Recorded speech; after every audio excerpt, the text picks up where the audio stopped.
Franck Ferrand sur Europe 1, au cœur de l'histoire. En ce début de week-end de Pascal, c'est courbettes et baise-mains chez Franck Ferrand sur Europe 1. Bonjour Franck. Bonjour Caroline, bonjour à tous. Nous allons faire en effet un petit tour dans le Gotha aujourd'hui, c'est-à-dire dans le monde très fermé des princes et princesses de cette vieille Europe qui continue tout de même à faire rêver la planète. Et pour Cicérone, nous aurons Guylain de Diesbach en personne et l'un des piliers de la rédaction de Point de Vue. En préambule, vous souhaitez évoquer une jeune reine que les Belges n'ont jamais oubliée. Et oui, la divine Astrid de Suède, reine des Belges, un peu plus d'1 an seulement, puisque son règne s'est achevé brutalement dans un accident de voiture en Suisse. C'était le 29 août 1935.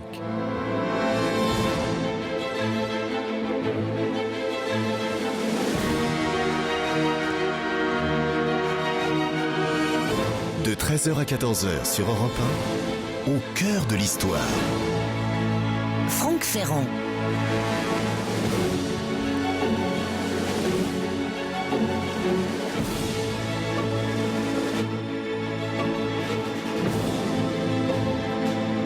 Regardez-les comme ils sont beaux, radieux, éclatants de santé. Ce jeune couple en tenue montagnard, parti pour son dernier jour de vacances à l'assaut d'un sommet alpestre, ce sont, tenez-vous bien, le roi et la reine des Belges. Léopold III et Astrid ont passé quelques jours dans les Dolomites avant de venir se reposer ici en Suisse, près de Lucerne. Non mais regardez-la, cette belle, cette sublime Astrid, celle que toutes les rédactions d'Europe ont longtemps surnommée la princesse du Nord. Elle est scandinave, suédoise exactement, et qui est maintenant la reine des Belges. Cette idole des foules était la princesse du Nord, certes, elle était d'une façon plus générale la princesse des cœurs. Elle est montée sur le trône aux côtés de son mari à la faveur du décès de son beau-père, le roi chevalier Albert Ier, lui-même adepte de l'alpinisme, est mort accidentellement au cours d'une escalade au milieu des rochers de Marche-les-Dames, près de Namur. Même en vacances, les servitudes du métier de roi ne sont jamais très loin. La semaine précédente, le jeune roi Léopold, vous avez compris qu'il ne règne donc que depuis 18 mois, Léopold a dû faire l'aller-retour à Laeken, près de Bruxelles, pour y recevoir le président de la République française, Albert Lebrun. Mais depuis 3 jours, ce sont pour le couple royal des vacances totales. Même les enfants, Joséphine Charlotte, la future grande duchesse de Luxembourg, Baudouin et Albert, tous deux futurs rois des Belges, même les enfants sont partis, ils sont rentrés à Bruxelles où ils attendent leurs parents. Autant dire que les vacanciers prennent du bon temps, ils sont presque des estivants comme les autres, chaussés de solides bottines de montagne. Tenez, ils viennent de sortir de leur villa de Horf. Le roi est en train de s'installer au volant de sa voiture de sport, un superbe roadster américain qu'il met un point d'honneur à conduire lui-même. Le chauffeur en sera quitte pour monter en postillon, si je puis dire, dans le Spider. Le Spider, vous savez, c'est cette sorte de malle arrière qui est dotée d'un petit siège d'appoint pour les passagers de fortune. Le moteur surpuissant vrombit déjà. Et la jeune reine, la jeune Astrid prend son temps. Elle profite du bon air et du soleil ardent, un peu frais tout de même, il a plu une partie de la nuit. Elle a donc revêtu un tailleur de laine assez douillet, elle sourit, et quel sourire!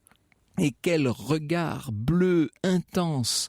Pas étonnant qu'elle traîne souvent dans son sillage une meute de photographes comme aimantés, magnétisés par les yeux les plus célèbres d'Europe.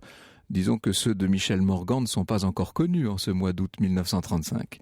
Léopold fait ronfler le moteur, il s'impatiente. Astrid monte à côté de lui dans l'auto décapotée. Elle décoche à son époux impatient un regard plein de malice et de tendresse mêlée. Ils ont beau être mariés depuis 10 ans, ils s'aiment ou presque, ils s'aiment toujours autant. Le coupé sport démarre, ils serpentent déjà sur la petite route de montagne, des sapins, des lacs, un paysage pur. Astrid pourrait se croire dans sa Suède natale. Elle y a vu le jour 30 ans plus tôt, à Stockholm, le 17 novembre 1905, dans le foyer du prince Charles de Suède, le second frère du roi Gustave V. Une enfance parfaitement paisible, je dirais une enfance heureuse, studieuse, entre l'enseignement traditionnel voulu par la mère d'Astrid, la princesse Ingeborg, et de belles vacances à Fridhem, l'été, une très jolie résidence nichée parmi les pins et les bouleaux, tout près de lacs magnifiques. C'est un peu finalement le même décor que celui de la propriété des Belges en Suisse. C'est chez sa sœur Margrethe, devenue princesse de Danemark, que Astrid a vu pour la première fois le jeune, beau, timide prince tout blond dont son cœur s'est aussitôt épris. Il s'agit de l'héritier du trône de Belgique, le prince Léopold, duc de Brabant, qui de son côté a ressenti un véritable coup de foudre pour la belle suédoise. On verra bientôt Léopold multiplier les séjours en Suède. Cette histoire est un vrai conte de fées. Vous savez, une de ces histoires d'amour partagé qui sont assez rares dans le monde et qui sont encore bien plus rares dans l'univers très contraignant des cours d'Europe. Les deux tourtereaux se sont fiancés le 20 septembre 1926. Ils ont respectivement 25 et 20 ans. Ils sont beaux comme le jour. La presse unanime en fait ses chouchous. Ils se marieront dès novembre. Pourquoi attendre? Mariage civil à Stockholm le 4. Mariage religieux à Bruxelles le 10. Peut-être la plus belle fête de toute l'histoire de la Belgique. C'est une union nimbée de bonheur, couronnée par la naissance de 3 enfants. Et puis, quand Léopold est monté sur le trône après l'accident fatal de son père, donc en février 1934, la nouvelle reine Astrid devient pour les Belges comme une sorte de figure tutélaire, de sainte bienveillante. Elle n'avait qu'une pensée, faire le bien, diront tous ceux qui l'ont connue. Je cite, si je le retrouve, le voilà, le comte Sforza. Chaque geste, chaque sourire d'elle avait l'air de dire « Je suis heureuse, que puis-je faire, mon Dieu, pour que tout le monde soit heureux et pour faire disparaître le plus de souffrance possible ?» On raconte cette anecdote. Un jour, Astrid a reçu dans son abondant courrier la lettre de l'épouse d'un chômeur qui, on est en pleine crise évidemment, cette dame l'informait que son mari avait exactement la même taille que le roi. Eh bien, il paraît que le soir même, en rentrant, Léopold, furieux, constata des coupes claires dans sa garde-robe. Je dis furieux, en fait, Léopold n'était jamais furieux très longtemps, que voulez-vous? Sa femme, il l'aimait, et mieux que ça, il l'adorait.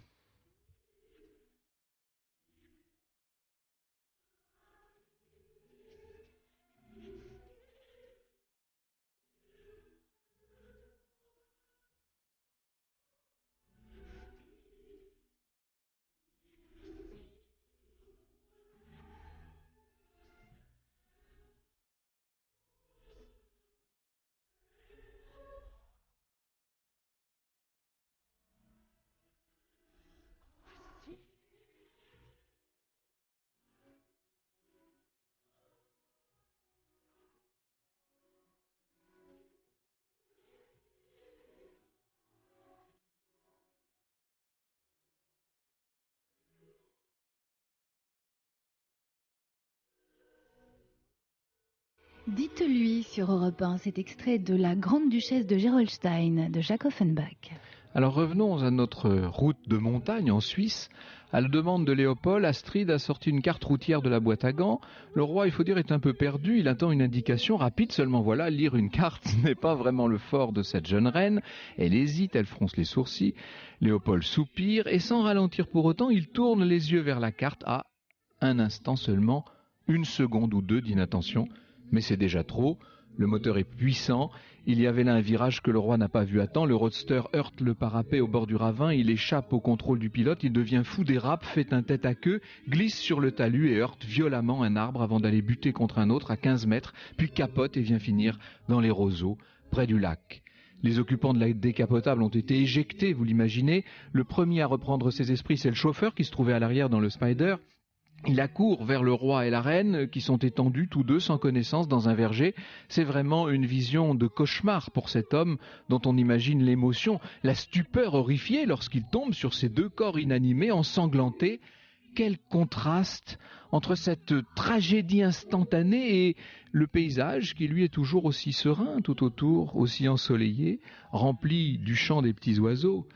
2 voitures se sont arrêtées au bord de la route, puis une 3e. Bientôt on s'attroupe, échange rapide de renseignements. Le bourg le plus proche est Kusnacht, où l'un des témoins est déjà parti quérir un médecin. Quand celui-ci arrive, il doit écarter plusieurs badauds et il trouve le roi Léopold qui a repris connaissance, agenouillé près de sa jeune épouse qu'il tient dans ses bras, qu'il étreint, la suppliant de se réveiller.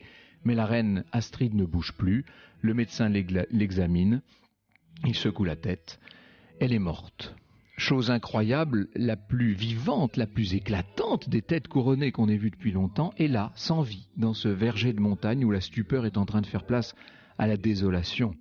Le roi, qui en définitive n'a été blessé qu'assez légèrement, accompagne la dépouille de sa femme adorée, de sa reine, de son Astride du Nord, que personne, et surtout pas lui, ne peut encore imaginer défunte. Alors, sans faire de grandes phrases, je vous le dis tout simplement, pour la Belgique, et pour la Suisse, et pour l'Europe royale, et pour l'Europe tout court, pour le monde entier, l'annonce de cette mort brutale, de cette vie radieuse, fauchée de cette façon, a fait l'effet d'un coup en plein cœur.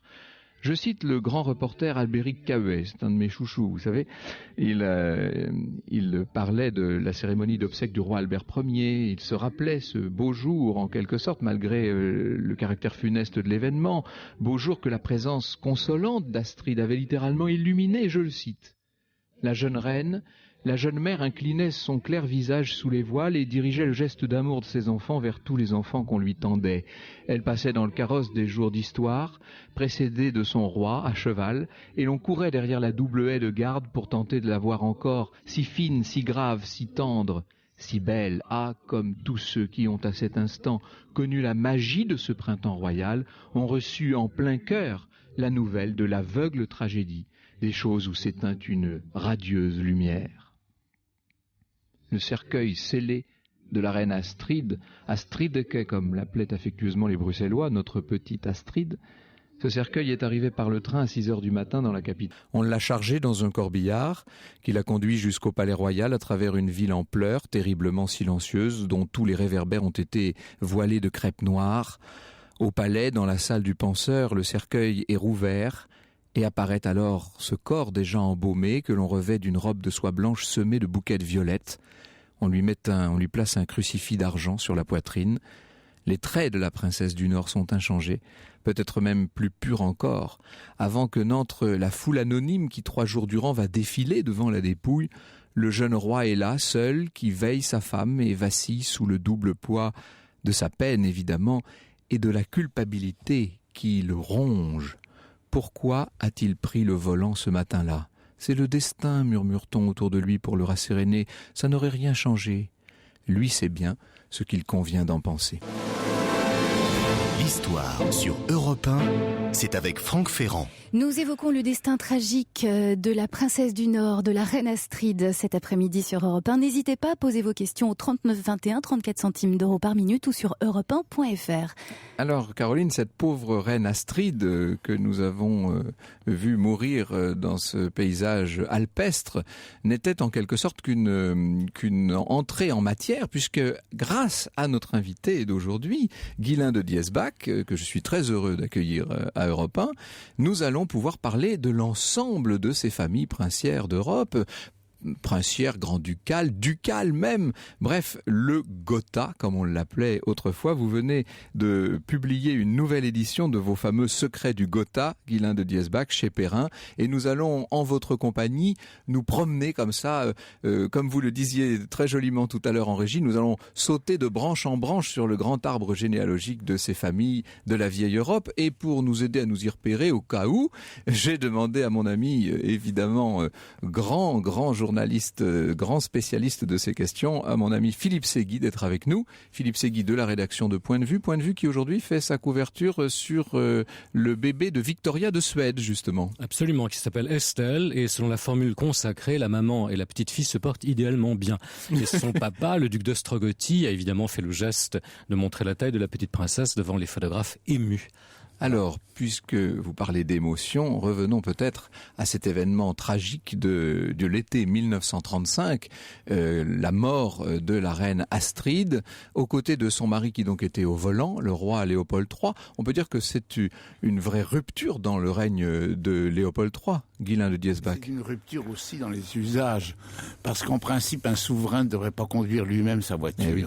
Et voilà. Et si les souverains ne s'obstinaient pas maintenant à vivre en simple particulier tout en profitant des avantages monarchiques, des choses comme ça n'existeraient pas. Vous êtes en train de nous dire qu'ils ont une fâcheuse et singulière tendance à gagner maintenant sur les deux tableaux. C'est-à-dire que tout en bénéficiant des avantages de la position princière, exactement, ils n'ont quasiment plus aucune des contraintes qu'avaient autrefois les souverains. C'est ce que j'ai écrit d'ailleurs dans la conclusion de mon livre. Oui. Il y a comme ça une sorte d'évolution. Est-ce que vous pensez qu'elle est irréversible ? Je le crains, mais elle est fâcheuse. D'ailleurs, nous parlions de ce bébé de la princesse Victoria de Suède, en l'occurrence qui s'appelle Estelle, et Philippe Séguy nous disait qu'il n'y a pas de tradition dans la famille, on ne sait pas pourquoi elle s'appelle Estelle. En fait, il ne faut pas non plus oublier que la princesse Victoria a épousé Daniel Wessling, qui lui-même ne fait pas partie du tout du Gotha, puisque c'était son professeur de fitness, et que c'est dans une salle de sport, je n'ai rien contre les salles de sport, je m'empresse de le dire, qu'elle a rencontré le dit jeune homme en question. Mais je pense que pour rebondir un petit peu sur ce que M. Diesbach vient de dire, je pense que c'est une évolution, on peut la constater, peut-être faut-il simplement se dire que elle est, je dirais, naturelle en fonction de l'évolution peut-être du monde dans lequel on vit. Ce n'est pas facile d'être une Altesse impériale régnante ou royale.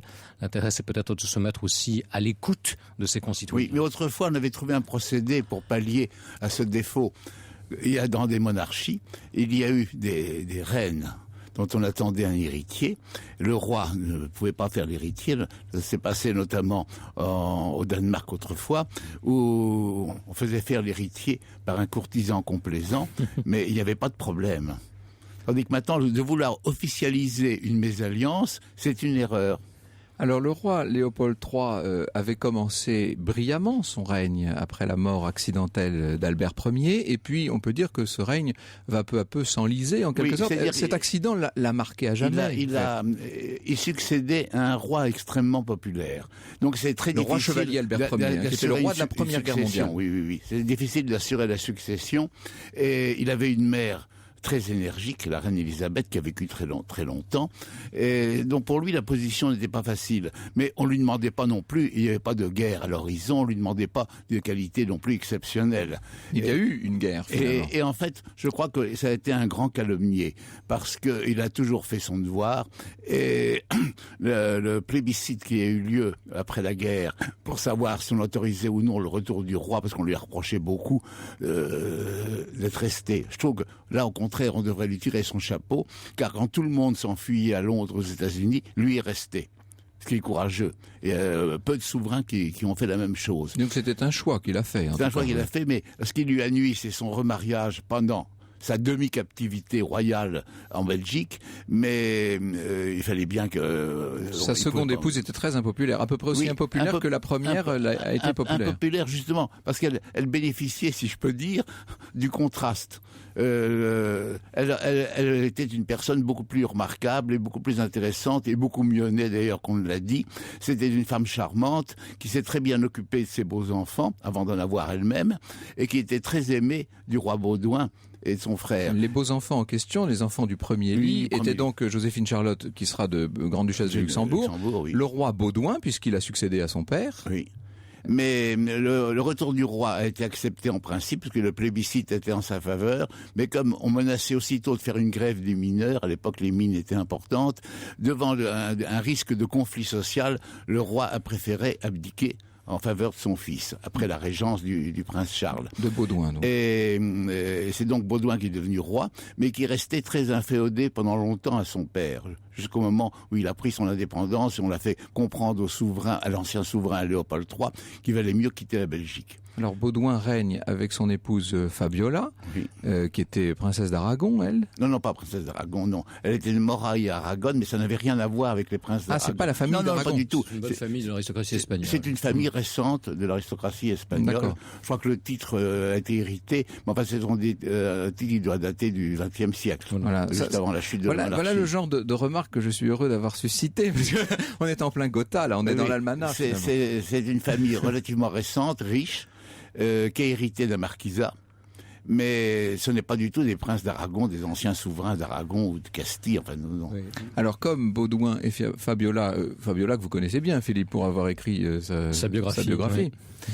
Comme ils n'ont pas eu d'enfants, c'est le frère de Baudouin, Albert, qui monte sur le trône donc à sa mort et qui devient l'actuel roi des Belges. C'est ce qui est assez intéressant à souligner, c'est que cet homme qui s'était destiné finalement à vivre dans l'ombre de son frère Baudouin et de sa belle-sœur Fabiola, éminemment populaire, on parlait de la popularité de la reine Astrid, mais la popularité de la reine Fabiola était tout aussi exemplaire en Belgique. À l'heure où cet homme aspire à la tranquillité, il monte sur le trône de Belgique et devient Albert II, roi des Belges, avec son épouse Paola, qui elle aussi est issue d'une grande famille. Une grande famille de Calabre, voilà. Oui. Alors, juste après la publicité, nous allons venir à ce qui est précisément l'almanach de Gotha. D'où est-ce que cet annuaire venait ? De quoi s'agit-il exactement ? À quoi servait-il ? Pourquoi n'existe-t-il plus ? Autant de questions qui nous permettront peut-être de clarifier le sujet avant de reprendre notre pérégrination à travers les différentes familles royales et princières de la vieille Europe. Jusqu'à 14h sur Europe 1. Plongez au cœur de l'histoire avec Franck Ferrand.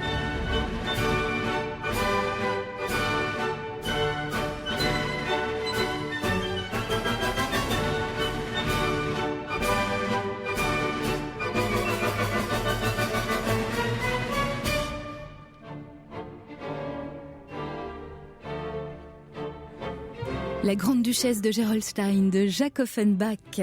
Au cœur de l'histoire sur Europe 1, aux côtés de Franck Ferrand cet après-midi, Ghislain de Diesbach et Philippe Séguy. Les secrets du Gotha, paru chez Perrin, c'est l'un des grands ouvrages de Ghislain de Diesbach qui nous fait l'honneur d'être avec nous cet après-midi. Alors, ce Gotha dont on parle, c'est évidemment directement, ce terme est directement tiré de l'almanach du Gotha, qui n'est plus édité depuis 1944 et qui néanmoins continue d'être constamment cité. Au même titre que l'ordre des Jésuites, le canal de Suez ou le Saint-Empire romain germanique, écrivez-vous Ghislain de Diesbach, auquel il demeurait nostalgiquement attaché, l'almanach de Gotha est entré dans la mythologie européenne et cette consécration lui a fait gagner dans le domaine du merveilleux tout ce qu'il a perdu dans celui du réel, puisque depuis 1944, sa publication est suspendue. Elle a été reprise partiellement après la guerre, mais dans une série de publications qui étaient dispersées, faites par ordre alphabétique, ce qui fait qu'on ne pouvait jamais avoir ce manuel indispensable qui était en fait un petit almanach rouge qu'on pouvait consulter. Et je dois dire à cet égard... Au départ, c'était très mince, ça faisait quelques feuillets. C'était un petit almanach de cour publié par la cour de Gotha, ce qui fait que le nom de la ville est devenu le nom même de l'almanach, du livre. Et petit à petit, il a été étoffé. Mais au milieu du 19e siècle, par exemple, il était encore relativement mince. Et puis petit à petit, l'ambition est venue et on a eu une première partie. Il y a 3 parties dans le Gotha. Une première partie consacrée aux familles royales, régnantes, une seconde aux familles médiatisées, une troisième aux familles ducales et princières d'Europe, mais toutes n'étaient pas inscrites. Et puis il y avait une seconde division du Gotha, c'était un annuaire diplomatique et statistique, avec les noms de tous les souverains, même républicains d'Europe, les ressources, les ministères, les ambassades, vous trouviez les superficies, les budgets de chacun des ministères. C'était donc très important. Et la preuve que c'était très important, c'est que quand Bismarck a dicté des conditions de paix à la France en 71, il a demandé 1 milliard d'indemnités. Et un de ses conseillers, qui lui connaissait le Gotha mieux que Bismarck, lui a dit vous pouvez demander beaucoup plus, la France est beaucoup plus riche que vous ne le croyez. J'ai passé la nuit à étudier le Gotha, le budget de la France, demandez 5 milliards. Vous voyez, le Gotha a coûté Influence à la France néfaste. 5 milliards. Influence néfaste du Gotha. Et le Gotha n'a cessé de prospérer jusqu'en 14. La guerre lui a porté un coup parce qu'il a fallu réviser beaucoup de notions aristocratiques du Gotha, en incluant notamment tous les pays allemands, les États allemands nouveaux. Alors donc, on a été obligé de faire figurer à côté du portrait de la grande duchesse de Luxembourg, le portrait du président de la République allemande, par exemple. Mais je n'ai jamais pu me procurer d'exemplaires des années 35-40 pour voir si Hitler figurait dans le Gotha. Oui, ce serait intéressant de le vérifier. On en avait mis d'autres, présidents allemands, j'ai pas pu le vérifier, ça. Alors, cet almanach était un peu, si l'on peut dire, une sorte de ouzou, ou mieux de bottin mondain, mais à l'échelle de toute l'Europe. C'est-à-dire qu'on parle bien sûr d'abord des familles d'Allemagne, mais pas seulement, loin de là. Non, toute l'Europe, avec même des incursions du côté de Constantinople. Il y a 2 ou 3 familles qui avaient été, la famille bellicale de Tunisie avait été prise en compte. Et Guillaume II était d'ailleurs furieux. Il voulait absolument limiter. Il y a par exemple, la famille impériale du Japon est représentée aussi, mais très lacunaire parce qu'on n'arrivait pas à se procurer les dates des princesses, les dates des mariages. Donc il y a beaucoup de points de suspension. Mais Guillaume II avait lutté contre cette universalité du Gotha en dehors de l'Europe. Alors, au-delà de l'ouvrage lui-même, de cet almanach de référence, le Gotha est devenu l'emblème de toutes les grandes familles, de toutes les grandes familles régnantes, en tout cas, ou ayant régné. C'est ça. La Bible, c'est là d'ailleurs où quand... Bible des vanités terrestres, dites-vous. Quand des souverains voulaient marier leur fille ou leur fils, on commençait par feuilleter le Gotha pour voir quels étaient le prince ou la princesse éligible qui correspondait aux critères de l'époque. Et c'est ce que je trouve le plus intéressant dans toute cette affaire, c'est le caractère familial que pouvaient représenter toutes ces alliances internationales.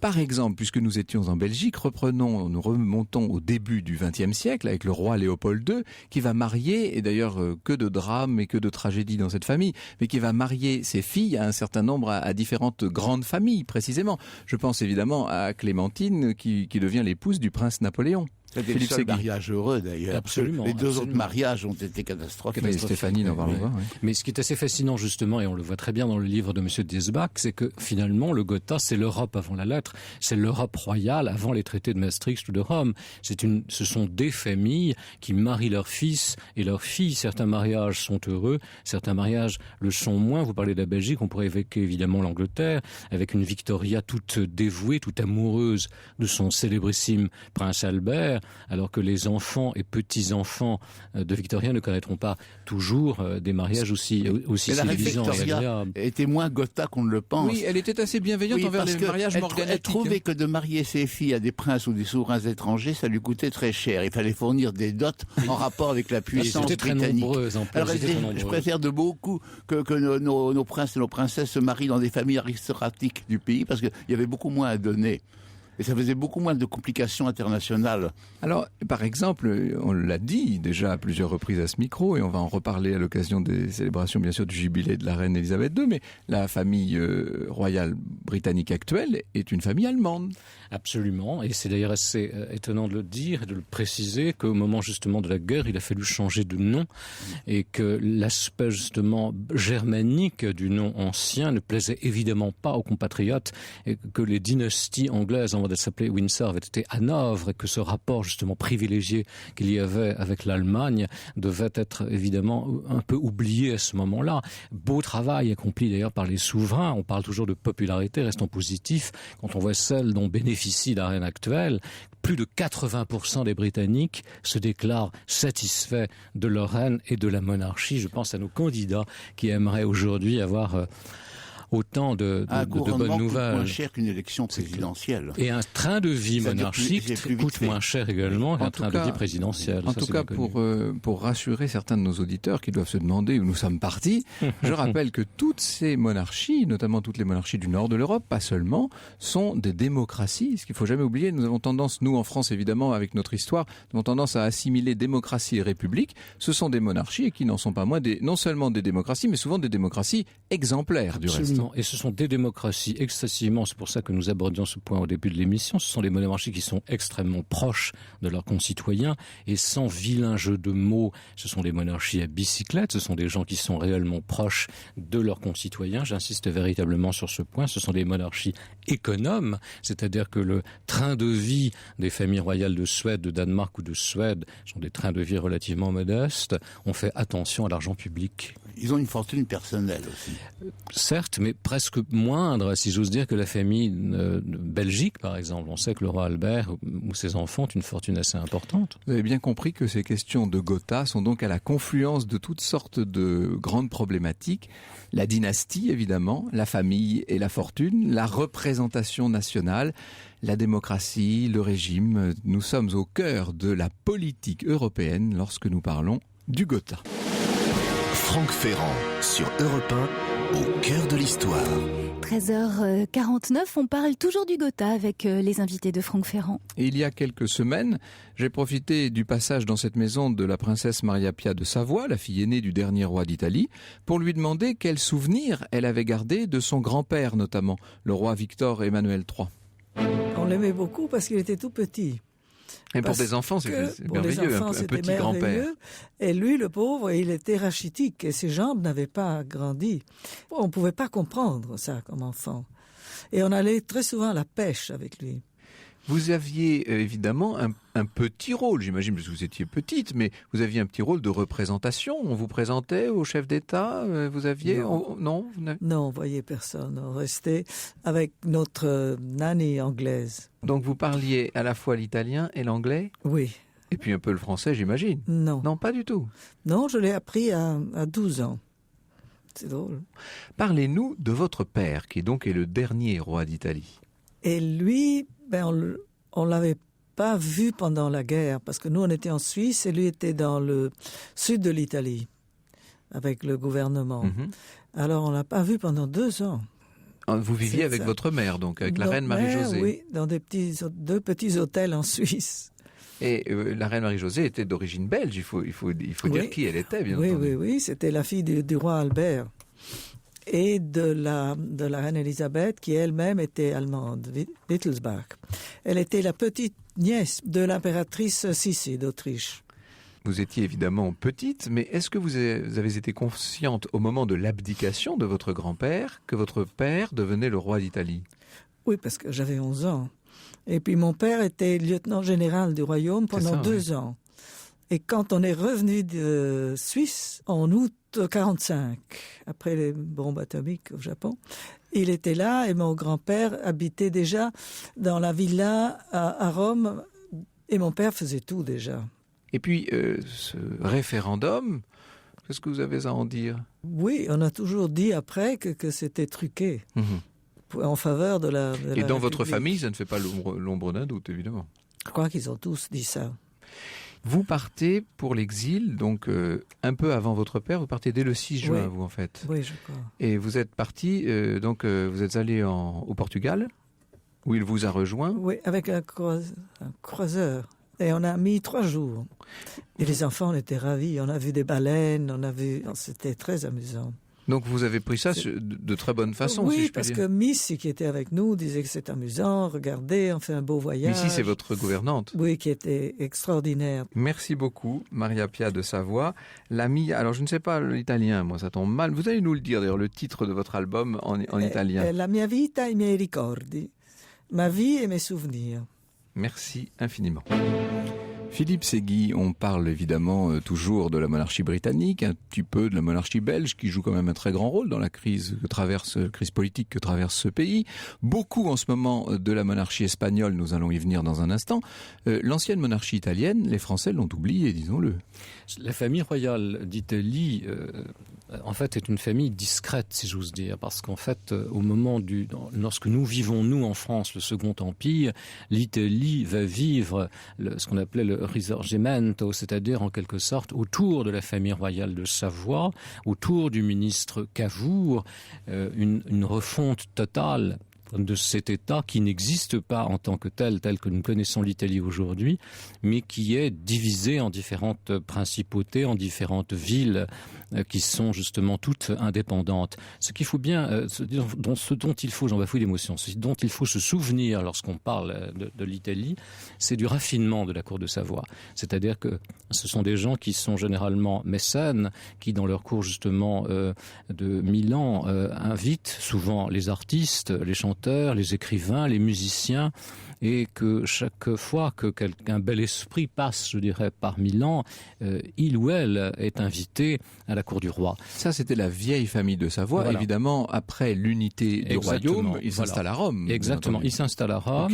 Au Quirinal, en ayant d'ailleurs des rapports difficiles avec le pape. Le pape ne leur a pas pardonné. Exactement, de leur avoir finalement volé ses États. Mais et ce qu'il faut dire également, avant peut-être de redonner la parole à M. Diesbach, qui en parle dans son livre, mais ce qu'il faut dire aussi, c'est que, puisque vous évoquiez la princesse Maria Pia de Savoie, son père a tout fait contre le fascisme. Ce sont des gens qui se sont dressés contre Mussolini et qui n'ont jamais voulu, peu ou prou, être en rapport avec lui. Vous avez remarqué, Guylain de Diesbach, la grande discrétion de la princesse Maria Pia quand on parle du référendum. Elle dit quelques mots seulement. On dit quand même que ce référendum a été complètement truqué et que si l'on avait respecté les résultats, la monarchie serait... C'est exact. Mais la campagne royaliste, dirais-je, a été mal faite. Et l'Église n'y a pas prêté tout le soutien qu'on était en droit d'attendre d'elle, justement en souvenir de la spoliation. Voilà. Mais si le roi Victor Emmanuel était resté, il y a des chances qu'il y aurait eu des troupes dans le pays. Alors que se passe-t-il en Espagne en ce moment? Pardon de faire de l'actualité alors que votre ouvrage parle plus généralement de toute l'histoire de ces dynasties d'Europe. Oui, je suis toujours prudent avec l'actualité. Vous avez raison, moi aussi. Trop d'amour-propre. Mais l'Espagne, justement, les derniers mariages royaux sont la négation même de la, comment dirais-je, du prestige royal. On ne peut pas respecter une princesse héritière, enfin une princesse future reine, dont on sait les origines. Bon, alors, dans le peuple, il y a toujours ce sentiment très net, pourquoi elle et pas moi? Tandis que quand les mariages étaient limités à des personnes de naissance égale, ça coupait l'envie de la plupart du peuple sur lequel on devait régner. Mais je faisais allusion plus spécialement aux grandes réticences de l'opinion espagnole en ce moment à l'égard du comportement d'un des nouveaux membres de la famille espagnole. Oui. Mais là, quand on fait des mariages comme cela, il y a toujours un risque. Disons que c'est en train de se plaider en ce moment. Si vous faites allusion évidemment à Ineti Dargarin qui a visiblement un petit peu abusé, peut-être. Oui, mais c'est grisant. Subitement, on passe d'un statut tout à fait ignoré, sauf dans les milieux sportifs, pour devenir subitement duc. Je ne sais, j'ai oublié quel titre on lui a donné. Mais enfin, bon, il y a de quoi se laisser griser. Mais la sagesse, le roi aurait peut-être dû veiller davantage aux agissements de ses gendres. Ce que l'on découvre, enfin ce que l'on se rappelle lorsqu'on parcourt votre ouvrage, c'est qu'il y a bien sûr des dynasties françaises, royales et impériales. Je m'amusais récemment sur un tout autre sujet à découvrir que l'immense majorité de nos compatriotes ignorent que nous avons en France une famille impériale, par exemple. Oui, enfin elles sont tout à fait réconciliées, parce que je me rappelle avoir vu la comtesse de Paris, la princesse Napoléon, partir bras dessus d'une soirée. Donc, les liens sont devenus, grâce justement au Saxe-Cobourg-Gotha, tous ces mariages, les liens sont devenus beaucoup plus... Le temps a fait son temps, a fait son œuvre et a peu à peu gommé les aspérités que l'histoire comme on sait qu'il n'y a plus rien à se disputer, il n'y a plus de trône à revendiquer maintenant. Donc, alors que reste-t-il? Je ne parle pas bien sûr de toutes les dynasties régnantes dont nous avons fait un très rapide survol, mais que reste-t-il de l'esprit du Gotha, de cette espèce d'élégance particulière, que sont devenues les valeurs morales qu'étaient censées incarner toutes ces familles princières? Elles sont incarnées maintenant par les descendants des anciens courtisans qui déplorent justement le train dont vont les choses. Et le Gotha n'est plus du tout le livre de référence des monarchies, mais c'est le livre de référence des nostalgiques. Les secrets du Gotha de Guylain de Diesbach, c'est publié chez Perrin. C'est une réédition, mais tout à fait actualisée. Oui, j'ai changé certains chapitres, j'ai trouvé des informations, même sur des périodes anciennes, j'ai trouvé de nouveaux documents, donc j'ai remanié complètement le livre. Merci beaucoup de nous avoir entrouvert les pages de ce très beau livre. Merci à Philippe Ségui de nous avoir accompagnés. Pour ceux qui vont prendre le train, je sais qu'ils vont être très nombreux cet après-midi et ce soir. Ils peuvent toujours se procurer Point de vue dans les kiosques. Nous sommes beaucoup dans les trains. Merci beaucoup. Alors pour réconcilier monarchie, empire royauté, empire et république, il y a un grand spectacle en ce moment ou très bientôt, ça commence le 11 avril prochain, ça s'appelle La Nuit aux Invalides. C'est un spectacle monumental en 3 dimensions, nous annonce-t-on, un spectacle qui est diffusé sur les façades même de cet extraordinaire monument, sans doute la plus belle architecture qu'on puisse voir dans Paris. Et la narration est assumée par Jean Piat, Céline Duhamel et André Dussolier. Donc, La Nuit aux Invalides, c'est du 11 au 18 avril prochain.